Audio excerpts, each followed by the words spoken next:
Welcome everyone, and today I'm just going to be showing you some simple conversions that you can do for your Numenorian army to basically make more of a kind of command unit for them.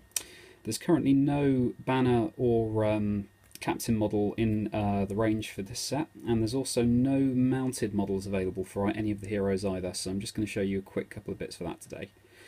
So first of all, we've got a standard warrior of Numenor here. As you can see, I've hacked off one of his arms. Really simple, you can do it with a pair of clippers or even just a modelling tool. And then over here I have got the horn from a sprue from the Swan Knights of Delamroth.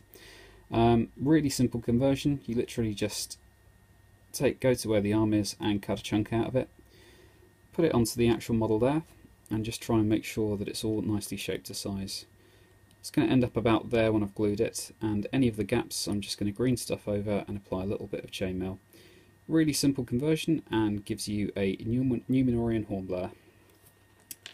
Next on the list, this is a banner taken from one of the old Metal Knights of Gondor.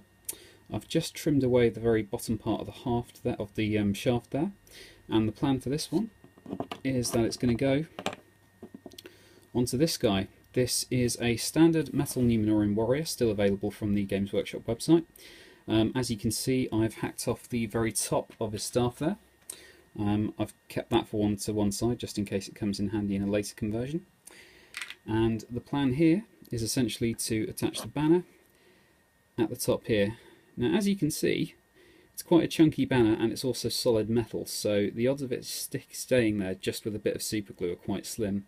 So one of the tricks I'm going to try and use is, as you can see, his helmet there, just the top side of it, is touching the banner. When I actually glue this, I'm going to glue it so that it's touching that helmet, just so it gives it a bit more support. And I also suspect that just around the bottom of that banner, I'm actually going to be using a small clump of green stuff to secure it further.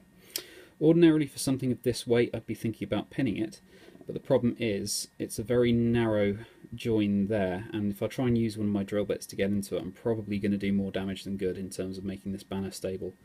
So the long-term plan is just to glue it thusly with a little bit of green stuff there. Again, this conversion's taken me literally about 2 minutes so far. All I've literally done is cut pieces apart and then just done a little bit of filing down to make them smooth. On to one of the more complicated ones. Mounted Elendil. So we've got our foot version of Elendil there, and this here is what used to be mounted King Elisar, Aragorn. One of the easiest parts of this conversion is the fact that they're both wearing the same armour, presumably as that armour's been handed down through the years for Aragorn to wear at the Black Gate. And as you can see, he is missing his head. That was really simply done, essentially just with a craft knife, just carefully going across the join. Again, you don't always need to use a saw to do head swaps and things, even on metal models, as long as you're careful and as long as you're sawing gently with your craft knife and keeping an eye on where it's going.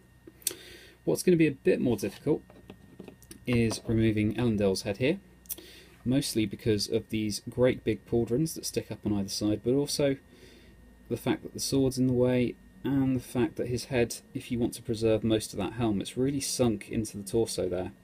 But it's not impossible.